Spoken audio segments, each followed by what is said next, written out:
Well, good afternoon, everyone, and it really is a good afternoon. This is a happy day for Alberta. I am very happy to be here with Health Minister Tyler Shandro for some fantastic news for all Albertans. Yesterday, Alberta officially surpassed the 70% vaccination threshold to trigger stage 3 of Alberta's Open for Summer plan, with 70.2% of eligible Albertans receiving their first vaccine dose. And that means that on July the 1st, on Canada Day, Alberta's public health measures will be lifted and our lives will get back to normal. Since last spring, I've been saying that Albertans should expect since this spring, I've been saying that Albertans should expect a great Alberta summer. Maybe even the best summer ever, given all that we've been through the past 16 grueling months. And that's because I never doubted Albertans. I never doubted that we would reach this milestone together, that we'd pull together as a province, as a people, and get her done in the true Alberta spirit. So today, I want to say, we did it. You did it. And let me say this, thank you. Thank you to the healthcare workers who have worked tirelessly to get needles into arms since December when that first batch of doses arrived on a cold winter day in Calgary. Thank you to Alberta Health Services for designing and executing a brilliant country-leading rollout strategy that has led Canada in safety and efficiency. But most of all, thank you to the 2.7 million Albertans who have chosen to roll up their sleeves and get the jab. Because of you, we're about to take this huge step forward. In a moment, Minister Shandro will share details on stage 3 and what Albertans need to know about the next steps. But here's the bottom line. On Canada Day, virtually all remaining COVID-19 restrictions will be history. No more limits on weddings or funerals. No more bans on indoor social gatherings. No more limits for gyms, sports, and fitness activities. No more capacity limits at restaurants, in retail, or for places of worship. No more advisories against non-essential travel, so long as you observe travel requirements in other jurisdictions. Instead, we'll get back to doing the things that we all love, the things that make summer in Alberta so special. Backyard barbecues, camping with friends, visiting our parents and grandparents, festivals, movies, and concerts, watching the Stampedes and Elks at McMahon and Commonwealth Stadiums with a cold beer in hand, and yes, the Calgary Stampede. And how awesome it'll be that we open up fully on Canada Day, the day we celebrate the freedoms that we all cherish, that we welcome back fully into our lives all the freedoms that have been limited at times over the past 16 tough months to help save lives. So now we still have to follow common sense, and that means staying home if you're sick, getting tested if you have symptoms, and for those who test positive for COVID-19, they will still be legally required to isolate. And we'll still ask people to use good judgment. Keep the good hygiene habits that we've all learned through the pandemic, because COVID does continue to circulate, and it likely will for years to come. So we just need to use common sense and exercise personal responsibility. Because COVID may particularly pose a threat to the unvaccinated. Effectively, we are now moving, on July 1st, I should say, moving from mandatory government restrictions to vaccines as our best way of protecting lives from this disease. But everyone should continue to exercise personal responsibility, as I say, common sense, after we reach phase 3 and full openness on Canada Day. Thanks to vaccines and the millions of Albertans who have been protected by them, we finally have the upper hand on this virus and can safely open up our province. At 2,471, our active cases right now are the lowest they've been since the beginning of October, and they've declined by 61% since we started stage 1 of reopening back on the 1st of June, less than 3 weeks ago. The number of people in hospital has dropped by 45% over that same time, and ICU admissions have fallen by 53%. Our 7-day average for new hospitalizations is only 12 cases, the lowest it's been again since October. And the 7-day average for testing positivity rate is just below 3%, the lowest since October 21st. I don't have a final number, but I understand that we'll be reporting yesterday's new cases at just around 100, one of the lowest levels in months.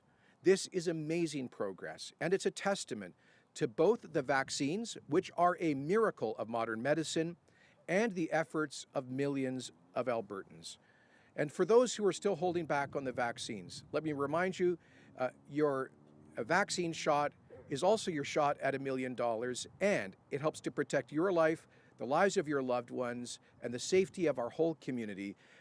We have administered well over 3 million doses and only recorded about 570 adverse health outcomes, most of them minor, which means that these vaccines in Alberta have proven to be 99.99% safe.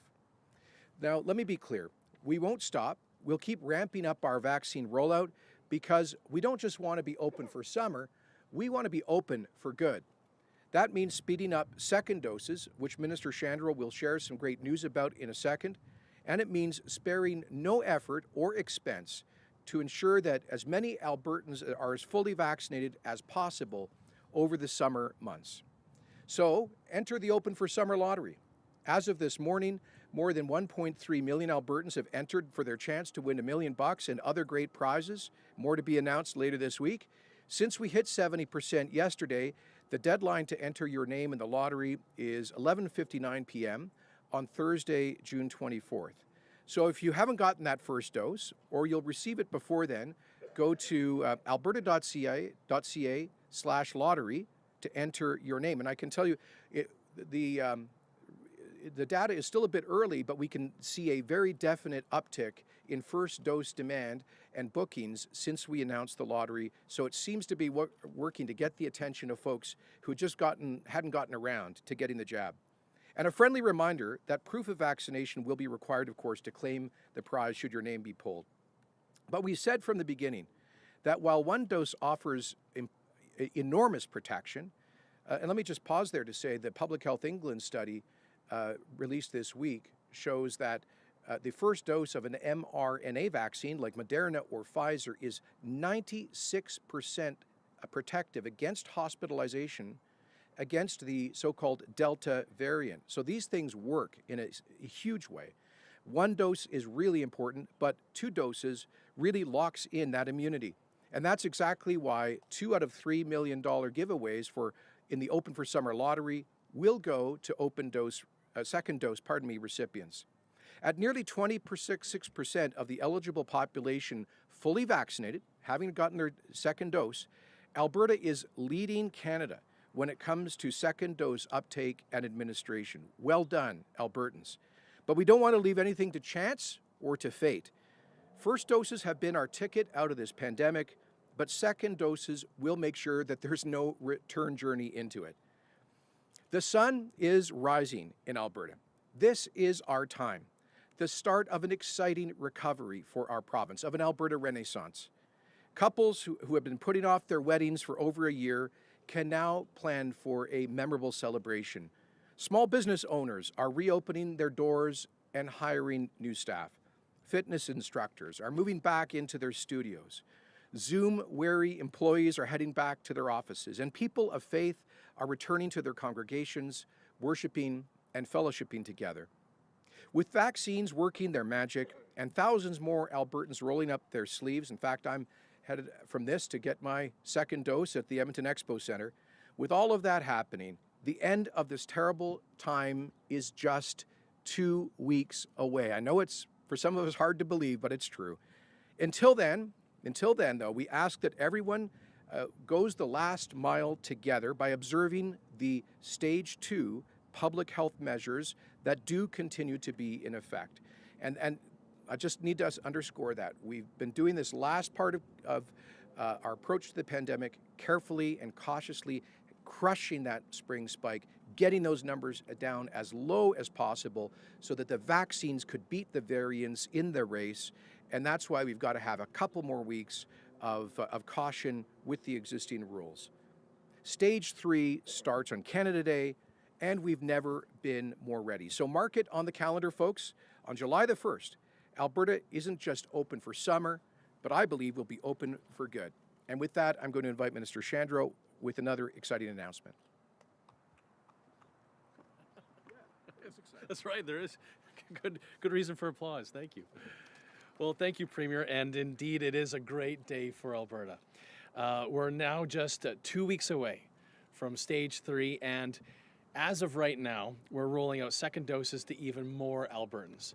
Hitting that 70% milestone was made possible by the efforts of many, many people. Now, back in December, we knew that rolling out this vaccine would be an incredibly big job. But we also knew that our health system here in Alberta is staffed by the best people anywhere. And I want to thank every single person who has helped to protect Albertans at our immunization clinics, at our community pharmacies, at our physicians' offices around the province. Each of you who are involved in this rollout, each of you helped us to be able to get to this point. And each of you is helping us to get out of this pandemic. So thank you. And now we're getting ready for what comes next, a return to a free, open province. When we enter stage 3 for our Open for Summer plan on July 1st, we'll say goodbye to the many province-wide mandatory restrictions that were necessary to manage the spread of COVID-19 over the last 16 months. And as Premier noted, we'll once again be able to have indoor gatherings in our homes. And there'll be no more capacity limits on restaurants, retail businesses, places of worship and other settings. Life will, in most ways, go back to normal. However, there are still going to be some rules and best practices in place. This is essential as COVID-19 is still here in Alberta as around the world, and new variants will likely continue to emerge. A great example will be that there will still be isolation requirements for a confirmed case of COVID-19. And this is going to help our contact tracing to reduce transmission and keep small outbreaks from growing. Remember, contact tracing has always been a basic function of public health for communicable diseases, for example, like tuberculosis. The pandemic has brought a focus on those amazing folks in our healthcare system to be able to help us with responding to public health concerns like COVID-19. But we started the pandemic with 50 of these folks. They've always been an important part of public health. Now, COVID will continue to be something we have to manage, something we have to respond to, like any other communicable infection. But that's the point. We're transitioning from a pandemic that changes everything about how we live to a virus that we control with vaccinations and learn to live with, like other infectious diseases and other health problems. There will also be some protective measures in our continuing care system to be able to protect our most vulnerable Albertans, and masking may still be required in limited and specific settings. Common sense basics will also still apply. Wash your hands, stay home if you're sick, get tested if you have symptoms. And our health teams are working hard on all of the recommendations, and more details will be posted online prior to the start of stage 3. And as Dr. Hinshaw has said, COVID-19 is still here. It's still a threat. The key to living with it is controlling it through vaccinations. And as Premier alluded to, second doses are critical. And that's why I'm so pleased to announce that all Albertans who received their first dose in May can book a second dose starting right now. And that is 11 days earlier than what we had originally planned. Thanks to the improved vaccine supply from the federal government, we're now able to get second doses into the arms even faster. And I'm also pleased to announce that if you got a first dose in June, you can book your second dose appointment as soon as 4 weeks have passed since your first dose. That means that if you got your first dose on June 1st, you can book your second dose on June 29th. Now, going forward, if a first dose with a messenger RNA vaccine, you only need to wait 4 weeks to book your second dose. If your first dose was AstraZeneca, like mine, we recommend that you wait at least 8 weeks for your second dose to ensure maximum protection. And I want to emphasize that's not because of any concern about the AstraZeneca vaccine or because of supply or anything else. It's because it actually works better if you give it a little longer between those doses, like Dr. Hinshaw and I had done, and Premier as well, because Premier's, your first dose was AstraZeneca as well. And if you had AstraZeneca as your first dose, it's still your choice which vaccine you get on your second dose. If you have questions, make sure you talk to a healthcare professional. There are differences, but all of the approved vaccines are safe. All of them are effective. You also have a choice between the two messenger RNA vaccines, Pfizer and Moderna. But they're closely equivalent in the way that they work, so please consider getting whichever one of them is the first available to you. These are interchangeable, these two messenger RNA vaccines. There are now 1.1 million more Albertans eligible for second doses, so it will take time to get to everybody. Please be patient. No one is going to be left behind. And remember, this latest news on second doses does not mean first doses are over. You can still get a first dose. It's the right thing to do. For anyone listening, for anyone who hasn't had their first dose yet, we are still doing first doses. We still need you to step forward and get those first doses into your arms. And when we started this vaccine rollout, there was only a very small supply of doses that we were getting into Alberta. So we had to be very specific about who could get them and when. But those rules are all gone now. The process is simple. If more than 4 weeks have passed since your first dose, you can book your second if that first dose was a messenger RNA. If you got AstraZeneca as a first dose, wait 8 weeks and then book your second dose either with a messenger RNA vaccine or another shot of AstraZeneca. That's your choice. If you haven't had a first dose, again, please book it now. You'll not only protect yourself. This isn't about protecting yourself. This is about being able to protect all the vulnerable people around you. But also, now another incentive, you'll also be able to enter the Open for Summer Lottery. Registration for the first draw closes just before midnight on June 24th. And speaking of which, we've heard from snowbirds and others wondering if they're eligible for the lottery if they received one or both doses outside of the province. The answer is yes. You are eligible. And starting today, AHS is offering a fast and easy way to add your out-of-province or out-of-country COVID-19 immunization to your health records. You can now submit your information through a new, secure, web-based portal. The website is ahs.ca vaccine registry, where vaccine registry is all one word. So ahs.ca vaccine registry. And you can fill out information for yourself or your children if they're under 18. AHS is going to review the submitted records to ensure that you received an acceptable vaccine at an appropriate interval. If approved, it'll be added to your permanent health record. So please be patient at this process. It will take 2 to 3 weeks from when you submit your records for it to be able to show up in either NetCare or your access as a patient, which is through My Health Records. And this is going to ensure that you have accurate personal records and that we have up-to-date data on how many Albertans have been vaccinated. And it also serves as proof of vaccination for the Open for Summer lottery. And again, the first draw is just around the corner, and 2 more draws for cash and other prizes will follow later this summer. Thank you, and we're happy to take any questions. Sorry, you're right. You're right. There is more. There is more to be done before we take questions. Up and then we can return to the podium for Q&A.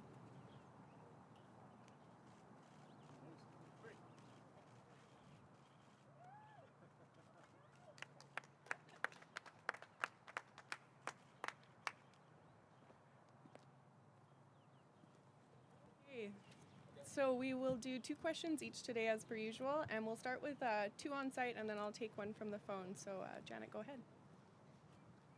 Hi, this is a question for the Premier. It's Janet French from CBC. So one of your key social studies advisors on the draft curriculum has recently written that media and people on social media are overreacting to the discovery of unmarked graves of children in Kamloops, the residential school. He says that the degree of harm perpetuated on Indigenous people by residential schools is incomparable to what the Germans did to the Jews in the Second World War. And he said that activists are exploiting the discovery of these children's remains to paint Canada as a racist country. Do you share Chris Champion's views of this, and why or why not? So that individual has not worked on curriculum since October of last year when his contract ended. I don't agree with many of his views. I do think that we need to not confuse the historical singularity of the Holocaust of the Jewish people, which has a historical and moral character which is truly unique in all of human history. The deliberate and industrial killing of 6 million European Jews in an effort to completely exterminate an entire race as the explicit policy of a fascist government. That is, as somebody who led Canada's Holocaust education, commemoration and education efforts for several years as the Federal Minister for Multiculturalism, and who led Canada's application in its accession to the International Task Force on Holocaust Education, Commemoration and Research, I learned very clearly from the Jewish community, from global scholars, that we, I think, must always acknowledge the unique and singular nature of the Holocaust. I don't think it's generally helpful in public debates to diminish the unique horror of the Holocaust with historical analogies. Now, having said that, I've been absolutely clear about the gross injustice, the wickedness of the Indian residential school system in Canada. I spoke to this in the legislature recently. The state abusing its authority to effectively steal children from their parents, to sometimes physically beat their culture and language out of them, to often live in substandard and sometimes dangerous conditions, the deplorably high fatality rate of Indigenous children at those schools. The entire system is a terrible black mark on Canadian history, which is why I think it was appropriate for Prime Minister Harper to offer the official apology to Indigenous people for the entire system, to provide billions of dollars of financial redress and compensation to surviving students, and to appoint the Truth and Reconciliation Commission.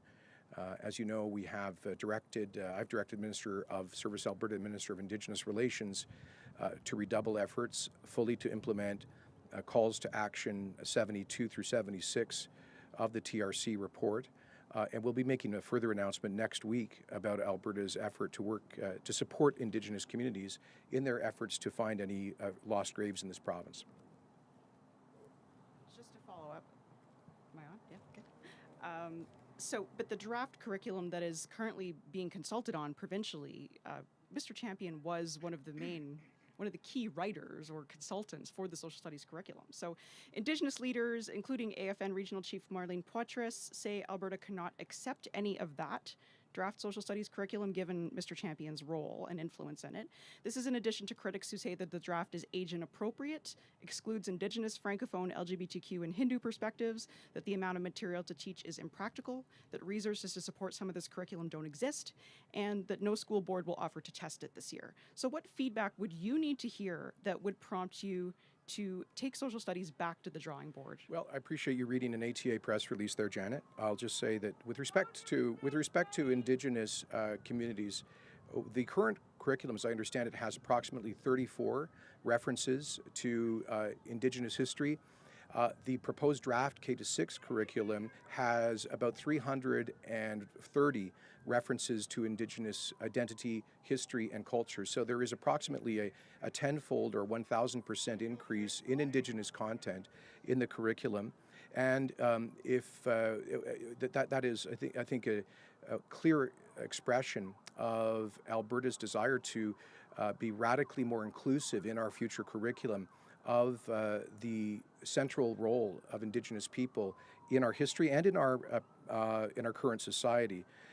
If there are further suggestions about how to improve those over 300 references to Indigenous history and identity, we're certainly open to that. I just got a briefing from Minister LaGrange about the very robust, ambitious engagement plan that the Department of Education will be rolling out to consult Indigenous communities, parents, teachers, subject matter experts, and others on revisions to the draft curriculum.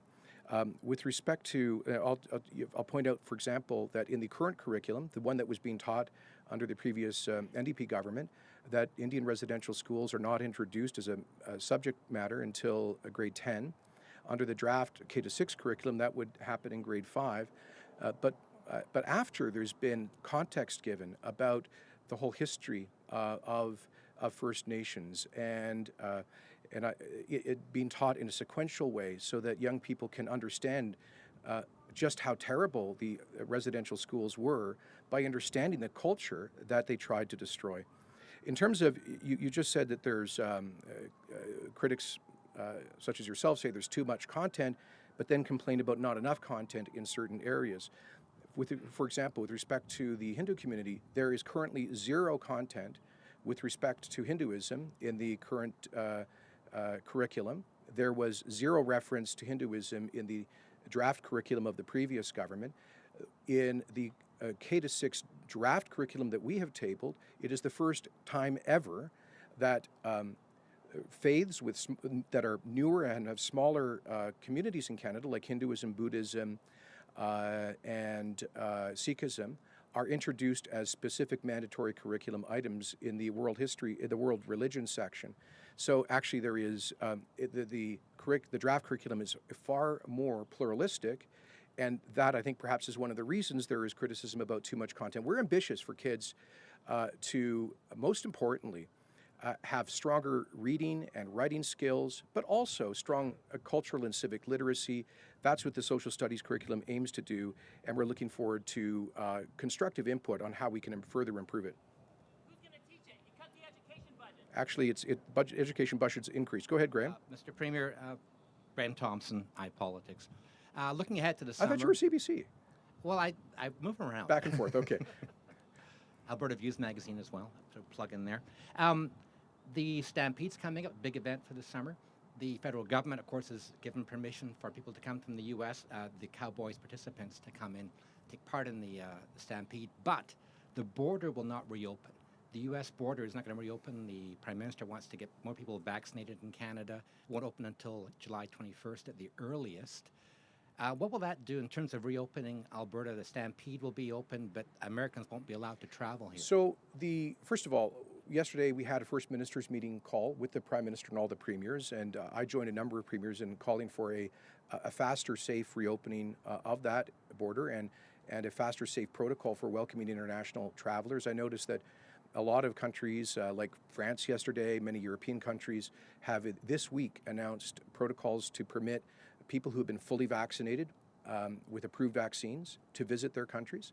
And so we are working with the federal government on a protocol for safe reopening because it's critical that we obviously take necessary precautions to prevent new cases and new variants from coming into the country. And for that reason, I would support a continued effective travel ban on foreign nationals coming directly from countries with outbreaks of variants of concern, like right now Brazil and India with P1 and B1617 variants. But as a general rule, I think most premiers believe that we can at some point in July begin receiving folks who have been double dosed, fully vaccinated, as long as they also do a PCR test either before arrival or upon arrival.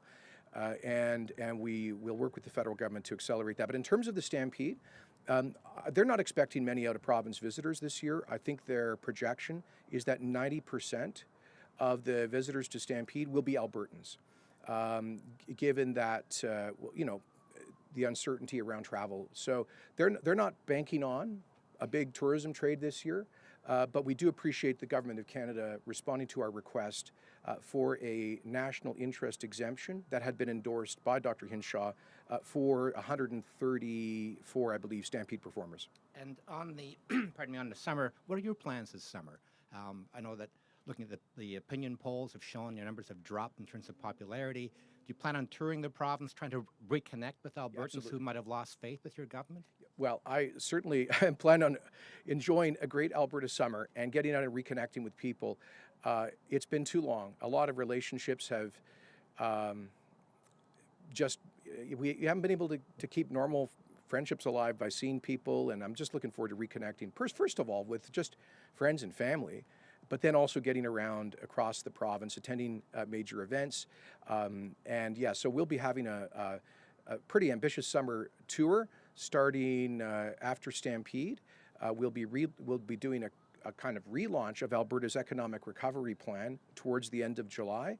And we have already dozens of announcements lined up about new investments, new capital projects, job creation announcements across the province. So I'm going to be a pretty busy beaver over the summer, getting around every corner of the province, and I am so looking forward to it. We'll just go to the phone for our next question. Operator, can you please put through our first caller? Chris Barco, Calgary Herald. Hi, this is a question for the Premier. Premier, aside from the restrictions on continuing care centres, will there be any COVID-19 restrictions or recommendations for specific industries? What are your expectations for businesses? Well, as we approach July the 1st, I think that Dr. Hinshaw may be making some recommendations for example, limited mask use in certain contexts, like, for example, obviously, long-term care, continuing care settings, hospitals.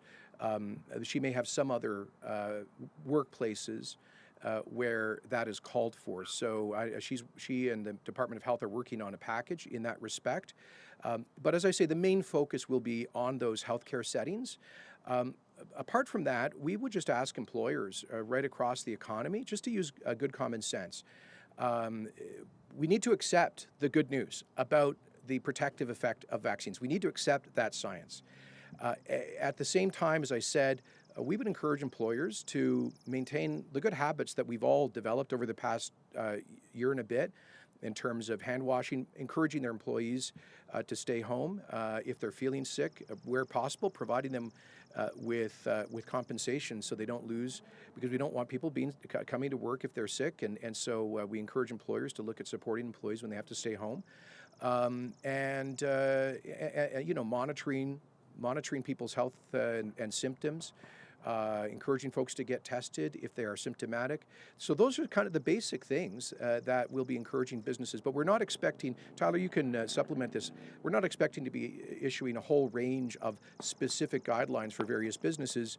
This is actually opening up because of the protective power of the vaccines. Yeah, sure, yeah, thank you for the question. I mean, it's similar to what we saw when we relaunched in 2020, when we had so many businesses who were apprehensive or anxious about how to, you know, take care of their patrons and their employees, and they asked us to be able to provide them with a lot of guidelines for them to be able to have a safe reopening in 2020. Same thing here. We're happy to be able to work with industries and answer their questions and provide that information through BizConnect as we did in 2020. So we'll continue to provide that feedback. But Premier is exactly right. This is about us now moving from a pandemic to an endemic, and being able to, each of us, look at, in a common sense way, of what the risks are to us, and for employers and individuals to be able to take those assessments and be able to make those decisions themselves. Chris, do you have a follow-up question? Yes, I do. For the Premier again, after 15 months of the messaging of trying to stop the spread, how is the government going to work to build confidence in the public to go back out and to return to normal activities on the business front and in terms of spending? Well, I think that's exactly what we're doing here today. And we're going to have a celebration on Canada Day about our new openness, and encourage people to get out there and support those small businesses that have been so hard hit in the past 16 months. Do so with confidence. You know, don't live in fear. I know that some people are going to have a hard time getting used to getting back to normal, and some people may have reasons to be precautious if they are immunocompromised, or if for one reason or another they cannot or will not get vaccinated. I can understand those folks may be taking extra personal precautions. That makes sense. But we would just say, look, we paid the price. We paid the high and bitter price of protecting lives in our healthcare system for 16 long months. We now have the way out of this, which is the miracle of modern science of these vaccines. Embrace it. Say yes to the science. These vaccines, once you get like a second dose, particularly of the mRNAs, we're talking 99% protection against severe outcomes. So it doesn't mean 100%. As I've said before, the virus will circulate, variants will emerge. The most contagious variants will become, over time, the dominant variants. People will get infected. Some people will get sick. Regrettably, a few people likely will pass away, as has been the case forever with the flu, with influenza. So, but we don't shut down society to deal with that kind of limited and controllable risk. We manage the risk. The vaccines give us a superpower to manage it. Let's embrace that. So I just encourage people, we've all made sacrifices, but just think about those small businesses who have been, like many of them, shut down for months. So in some cases, I'm thinking of, some of the concert venues, event halls, nightclubs. Some of those businesses have been shut for literally since March 16th of last year. So get out and support those folks. Many of them are on their last legs financially.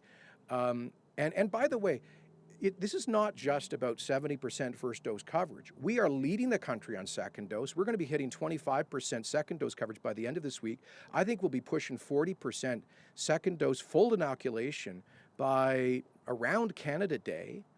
We are further ahead, and 15% of the population has natural immunity from prior infection, which is also pretty powerful. And the numbers keep ticking up. So our point is that we are going to be fully opening on Canada Day at a much higher level of epidemiological protection, of population protection, than anywhere else in the world that has opened up. Texas opened up completely on March the 6th, removed all public health restrictions after just for 15% first dose coverage. They've had huge public events. People have been living their normal lives for 3 months there, and many, many other U.S. states, as numbers have continued to decline. But we're going to beat them because instead of they've choked at 50% first dose coverage in the U.S., we're now exceeding 70%. So let's keep pushing that dial up, Albertans. That's the best tool to make sure that we avoid limited outbreaks and we never have to go back to restrictions. Sorry. Go ahead, Bill. Hi, Bill Fortier, CTV News. Nice to see you in person again, to both Yeah. of you. I have to ask, you keep talking about leading the country in second doses, but when you look at first doses, we're well behind the average, behind by about 5% on first dosage. Yet other provinces are not coming anywhere close to what we are going to see on July 1st until August, even September. Doctors here, medical experts here, are telling us they think we're basically ushering in a fourth wave because of the Delta variant. And I just want to know how you respond to that, maybe both of you. So a couple of points. First of all, we have, the three prairie provinces have a much younger population, so we have a larger share of people in our population who are not eligible for any dose, under 12. So it's about 19% of the population here that cannot get a vaccine versus only 14% in BC. So that's an important factor to consider. Secondly, in terms of other provinces, BC is going to their phase 3 on their reopening on Canada Day as well. And it's very similar to ours. I think the only difference is with respect to large events. Thirdly, like I've told you, let's look what's happened in the United States. How could American states open up at radically lower levels of vaccine coverage and have dropping infections, dropping cases, dropping hospitalizations? And how could we not experience the same thing at much higher levels of protection? With respect to the Delta or the B.1.617.2 variant, so it's been circulating in Alberta since, best we know, April the 9th, so 9 weeks ago. We still have only about 200 active cases, less than 10% of our total active cases, and over half of those cases are in 2 local geographic areas out of about how many, 130 LGAs? 132 LGAs. So half the Delta cases are in 2, which means there has not been geographic spread. It's very localized. And finally, at this stage of this, I don't think it's responsible constantly to be spreading fear. We need to embrace the science of the protective effect of vaccines. I've heard about CTV reports about that we're headed into the fourth wave, and some person on Twitter with their projections that we're going to be awash in Delta cases, forcing people into the hospitals. I don't think that report mentioned the Public Health England massive study of the Delta cases in in UK, which says that on the first dose, 14-day lag on the first dose of a mRNA vaccine is 96% protective against hospitalization, and a second dose 98% protective. So the data is in, the global experience is clear. This is one of the most cautious plans in the world that we have seen. And we'll keep an eye on that and other variants. I guarantee you, though, the promoters of fear will have lots of variants to come in the future. There will be new variants. They'll be more contagious. The scientists will study them. If necessary, the vaccines in the future will be adjusted to be more protective against future variants. But if other countries with lower levels of protection to get back to normal, why can't Alberta? I can make one more point about the Delta, if that's right. I mean, just also point this out when it comes to this one particular variant, the Delta variant. That starting June 1st. So when it comes to testing for a variant, as we've seen other variant strains, there are a couple ways you could do it. There's one by doing full sequencing of the genome, which is very difficult, expensive, timely. But APL, our public lab system, has been able to develop throughout this various tests to make it a little bit quicker for us to do. Starting June 1st, we've been able to test 100% of our positive cases for that particular variant. It is, today it was 100 new positive cases. So the amount of Delta cases right now is, as Dr. Hinshaw has made the point to me, this is her advice, that it's still statistically irrelevant. For us to be able to make the types of claims that we've seen in the media about the Delta variant, when the number of new cases we have and the full testing we're doing and catching and doing the contact tracing for those new Delta variants is right now not statistically relevant. So obviously we're going to continue to have a focus on, as we would with all infectious diseases, to have our contact tracers being able to be able to contain that variant in particular. It will, as we know, become a dominant strain here in Alberta, but a dominant strain of a set of cases that is continuing to come down throughout the province. Sure. One more thing, because I know there's been a lot of attention paid to two unfortunate deaths in Calgary hospitals of people who had been vaccinated and had contracted the Delta variant. So these were both individuals in their 80s with multiple comorbidities, both of whom were in hospital before contracting COVID, both of whom were, I understand, severely immunocompromised. Our condolences go to their families, but we should understand, as I said, 98% protection against hospitalization from the Delta variant is not 100%. Very elderly, very frail, immunocompromised people with multiple comorbidities are going to continue to be vulnerable to any kind of disease like this. Your follow-up? Very quick follow-up, because I got a long answer on that. Sorry, but No, apologize. No, not at all. There's still over 1.7 million Albertans, including, of course, under 12, who are unvaccinated. Is there a contingency plan? Is there a plan B if we reopen and we see the hospital numbers start to increase again? We see the R value start to increase again. Is it possible that the province has to pull back on the reopening, or is this in place permanently? We just don't see that scenario. This, as I said, our intention, this is open for good, not just open for summer. We will have to, from time to time, address localized outbreaks. And I fully expect that we'll see an increase in cases, particularly with the typical seasonal wave for contagious diseases of this nature, probably starting mid-October. But by then, I'm very confident that we will be at 75% of the population fully vaccinated. And it's possible that between now and then, there will be successful trials for the use of these vaccines in the under 12 population. So it's quite possible that by the time schools reopen, that vaccines will be open to school-age children, and that we could increase the overall share of population that have been vaccinated. So COVID will continue to be here. Care and precaution is common sense is needed, and if we see any completely unforeseen circumstances, we'll respond to those in due course. But again, this is not a guess. This plan is based on the expert analysis of the chief medical officer, our public health team, looking at global experience and looking at the science of vaccines. We have time for probably 2 more questions, so we'll do last one on site and then we'll take one more on the phones. Darcy Ropchan, City News. I have a question and a follow-up for both the Premier and the Minister. You two folks, I believe your first vaccine was AstraZeneca. Do you have any concerns as we hear reports about some countries not accepting the AZ vaccine for travel? And are there any plans to get extra mRNA doses to folks who want them to travel? It's a good question. It's true that some jurisdictions are saying that they'll only permit travel or certain activities. I saw Broadway theaters will only accept people coming in if they have been fully vaccinated with a U.S. approved vaccine. You're right, AstraZeneca has not been approved in the U.S.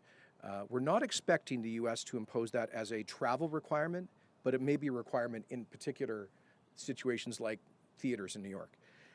It may be a requirement in some European countries that have not approved AstraZeneca.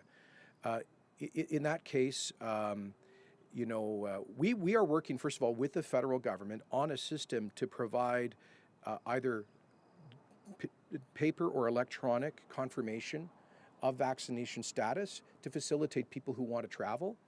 And how we indicate which vaccines people have received, I don't yet know. Tyler, do you have a comment on that? Sure.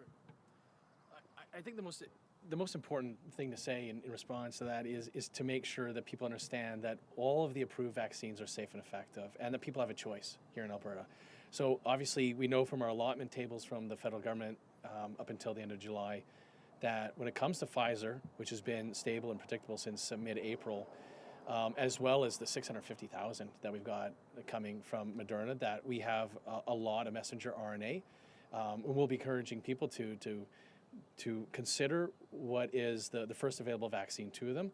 And so because of that availability for messenger RNA, that people who can consider the consequences of whether it is, for example, what the theaters in the U.S. might be doing, they can consider that as well in their decision. But people here in Alberta have a choice, and all the vaccines that are approved are safe and effective. And my next question is for Premier Kenney.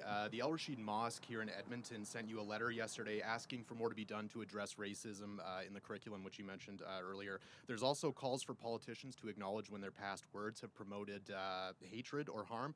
Do you have a response to that, particularly in relation to the niqab ban at citizenship ceremonies as your time as immigration minister? So on the first point, we have, as I said, significantly increased content in the draft K-6 curriculum about, for example, world religions and the diversity of Alberta. There's radically more content, for example, about the contribution not just of Indigenous people, but Black Albertans of all different faith and ethnocultural minorities.